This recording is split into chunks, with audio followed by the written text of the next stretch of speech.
Hello, everyone. I am your host, Dr. Lewis. I'm excited again to bring you back all these fun conversations that I'm having with different people. This episode, well, actually, several episodes, we're going to be talking about it's Coffee Talk Bridging the Gap. It's going to be me. What am I? I'm a Generation X, and Nilem, who is Nilem. Tell everybody what generation are you from? I'm like right in between of millennials and Gen Z, like Oh, right okay. in the.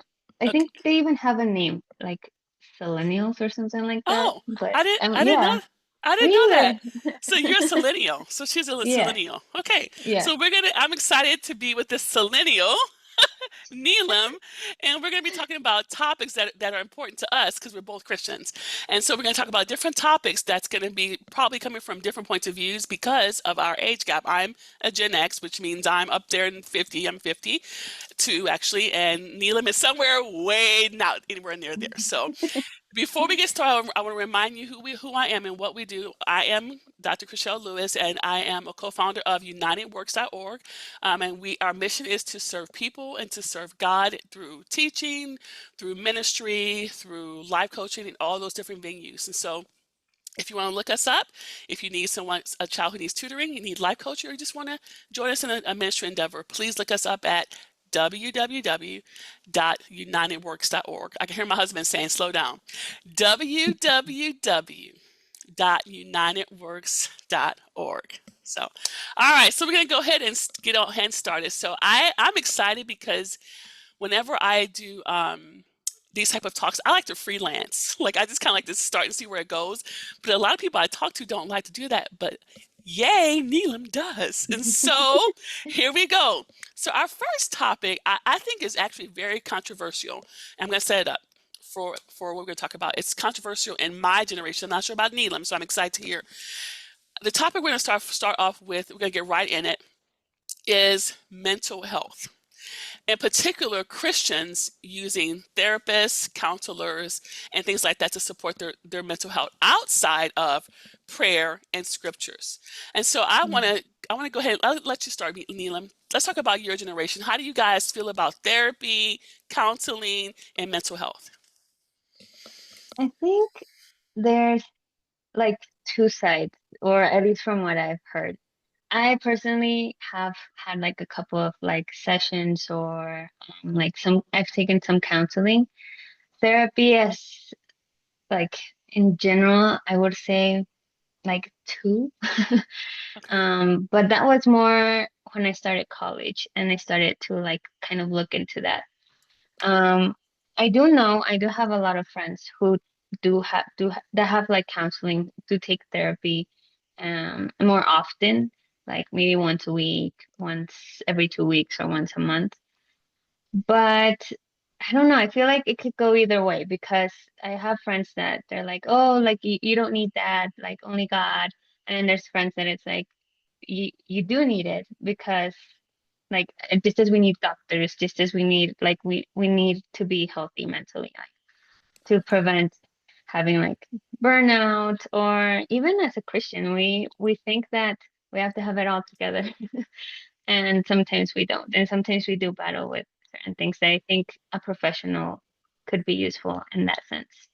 I think it's interesting because I watch your age range. It's mostly your age range, and it seems like, and I could be wrong, it seems like you guys are much more open to Mm, therapy than my generation mm, was. For example, and I'll talk about what I think.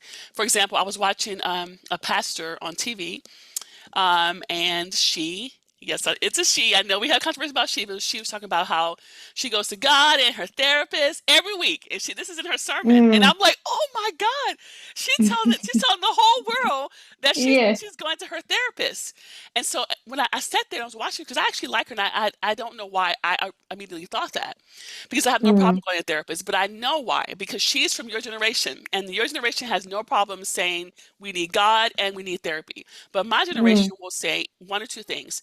We only need God, like you're saying. Most of us say that. Or we'll say we need God and we go to therapy, but we don't tell nobody. We don't tell Yeah. anyone Like, that we're like, going to therapy because for some reason that makes God not God because we go to therapy in Mm, this age group. And so I like how you said you've gone and you have basically what you're saying, I think, is that you have nothing against it, right? You'll go mhm, like this either way. And so I think for me, it took me longer to come to this conclusion. Because mm. I became a Christian. I was very young, 13, and I didn't actually realize I needed therapy until I was married. Actually, I was probably like Wow. 35. My husband's like, "You need to go see Mm. somebody." I'm like, "What do you mean? I need to see somebody?" I'm like, all I need is Jesus, right? Because that's my was my mindset. But when I went to go to see the therapist, I realized, hey, I need Jesus and I need a good therapist who's a Christian. And she Mhm, actually helped me from a psychology point of view to see why I was blocking at different points or why I had certain feelings that I would have never gotten in church. And so I think that's what I realized then that there's nothing wrong with a good therapist or a good Christian counselor to help you mm, to navigate things, to navigate life. There's nothing wrong with that. And mhm. it's also nothing wrong with having your pastor who's giving you biblically grounded advice. And so I guess my next question is, do you think pastors should be a counselor of sort, like giving counsel that's psychological from the pulpit? Oh, that's a good one. Um, I think it's because I think it could get mixed up with like things could get mixed up in the sense of I know you as your spiritual leader, and then kind of getting more involved in that aspect. I do think it is important to have like at least two separate people, like one who can be like your spiritual counselor, spiritual guide in a way, or someone who's discipling you. But I also think there are things that we need to know or learn as um to be like a specialist. Like I wouldn't go as far as having to have a psychiatrist, but to know the aspect of like mental health, like hormones have to do with it, emotions have to do with it, and knowing how to like navigate through that. Um, but I do believe that it's better to have someone who's a Christian who can give you therapy because they can base it off of the Bible. Because if you think about it, usually most psychologists see it from a like humanistic point of view. So it's kind of like how you're feeling, you're letting your emotions show, and it's like yes, but who are you bringing it to, Mhm. right? Like how, and I remember one time my mom had told me before they were Christian, she had gone to therapy and she told me like she just was a little bit against it. She was very skeptic about it.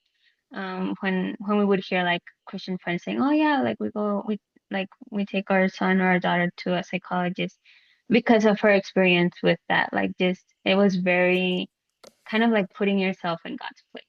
Right. And I think it's important to have both sides. Like if you are going to therapy, to find someone who maybe is not a leader but is strong in the faith and in the word and can help you like guide you through that. Um and as a pastor, I don't know if it would be like too much burden in a way Yeah. to give that type of to give counseling, spiritual counseling, and then plus this. But I don't know. I think it's it's a lot. And I think I agree with you, Neelan, on the fact that it is a lot. And I think unless a person understands the heavy load that a pastor carries on the God side, and then the heavy load Mm, that the psychiatrist carries as a I'm going to default to a Christian psychologist mhm, because I really believe that Christians probably sometimes do better with Christian psychologists. That's just my opinion. Again, there's no facts on that. People do better with whatever, but I think that you can integrate them. But I believe if a pastor is talking about psychology concepts, or in psychology they call it constructs, the mm, ideas. If he's talking about those things, he should make his congregation clearly know that he is, that this is mm, his thought coming in from a psychology background, because pastors have multiple backgrounds a lot of times. So I think that they should mix together as though this is the fact of God's word, or this is the fact of mm, what's God saying. And the same thing with the psychologist. If they're Christian, they have to differentiate between the psychological ideas compared to what we believe as Christians and what we believe about healing of the mind, of Mm, restoration, those type of things. And so I do think that I think that they both can do both things. But I think a lot of times what I find is that for my generation, we rely on the pastor as a psychologist, the counselor, everything actually, and that's not fair to them because mm-mm, that's not their role really. The role is to be a shepherd. A shepherd can have some of those things in them, but not the way we think about therapy today. And like you even said, like it could be hormonal. For women, it's a whole other thing. I mean, we have a whole other thing going on that if a pastor just says a blanket thing, you guys all shouldn't be struggling with depression, because the Bible says that lift up your eyes to the hills from what just throwing something mm, out. But yet women, we all go through these hormonal things. And so we may need a therapist or we may need a nutritionist or we may just need to go to sleep and take a break and yeah. then wake up the next day. And so I think again, from my generation, we see it sometimes black and white, and I think back to my generation, I grew up with a lot of godly women, but I saw them struggle. That struggles that were not coming from that were trying to be fought in the spirit or fought in the spiritual realm, and I Mm, saw them still struggle with them. And so I continued. It never really went away, and so I never realized that it's okay. We have a body, soul, and spirit, that our spirits are being fed in church, or our spirits are being fed by prayer. But sometimes our mind needs more help than what we can do, especially if we come from backgrounds that are, that have different things in them that are hard to deal with. And so mm, I think that I actually like I guess I'm leading you in because I actually like your generation and the way you guys are more open, to this. But on the flip side of this, my next question is, do you think do you think there could be an over reliance on therapy and not enough reliance on God in general? I think so. Yeah. Um, because it's usually, I don't know if I had heard this or I had a conversation with a friend about this, but it's like it's important to have like your like to learn how to prioritize. Because if the first person you go to when you're having problems is your therapist instead of God, then that's when you're relying more on what people think. Because at the end, it's kind of like what they're seeing or what they're get the picture they're getting from what you're telling them. And sometimes we need to go to, and I think all the time we need to go to God first, and in that asking for wisdom on like what the next step is. If it's, do I need to go to my pastor, or do I just need to pray about it and fast about it, or do I need to go to therapy for this? Okay. Because yeah. I think you're such a wise woman. Because I think the bottom line is we can overdo everything, right? I think we can overdo or underdo some things. And I think Neelam, I think this is kind of comes back to the point of, I think you and I both Pentecostal, I believe. I believe you're Pentecostal, right? You're No, I'm non-denominational, but we're if both not, and we're both that too. And so we both believe that God can guide us and lead us into the right things. And so I think if mm, we're doing anything too much, then we'll kind of get a nudge by God and say, hey, maybe you're calling that friend too much, because your friends can also become therapists, unknowingly. Or maybe you're not coming to me because you're not reading the word. Really, that's another thing, that you're not reading the word and you're just looking at YouTube videos, or which I'm not saying guys don't look at ours. Okay, I'm not saying that. Or you're looking at reels, whatever, but you're not really coming to me. And so yeah, I think that's very important. So I guess in general, you're pro getting help for mental health issues if you need it. yeah, Okay, you think your generation probably is too. yes. Yeah, Most of it, yeah. I'm laughing because I'm watching all these YouTube videos and they're most your age, so I know that you guys are like, I'm going to my therapist and to my Jesus, and I have no problem telling any of you guys about it. And so I'm hopeful, Neil, for my generation, that we'll realize that God is always enough. That's not the point. Mm, The point is that we are not angels, and we are still living this human body that sometimes needs someone who understands the intricacies of our minds to help us to mm. get back to balance. And I think I'm hopeful that my generation will get there one day. So this is our coffee talk, Generation X. And what are you, Neelam, Generation? Millennial. And we look forward to talking to you again sometime soon. Bye bye.